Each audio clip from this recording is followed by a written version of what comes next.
sent for him.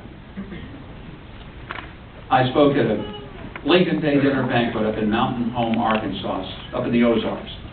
I was lieutenant governor, had been in that office about a year, and I was the featured speaker that night. I got there early enough so that as people were coming by to get their plates at the buffet, I knew that I could position myself to be at the table and greet them, each one as they came.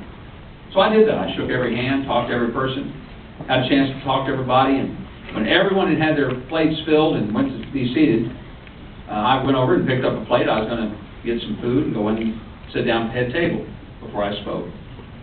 When I picked up the plate, the young man who was working there for the hotel banquet room looked over and he said, "Excuse me, sir, do you have a ticket?" And I said, "Well, no, sir, actually I don't." I said, "I'm the speaker tonight here at this banquet, and they didn't send me a ticket. They just assumed if I would speak, they'd let me eat."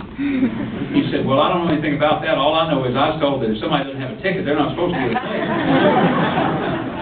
And I said, "Well, I guess you don't recognize me. I'm Mike Huckabee. I'm your lieutenant governor." And he looked at me and said, "Oh, man, that's cool. I'm going to shake your hand." So he shook my hand. He said, "That's really neat. It's an honor to meet you."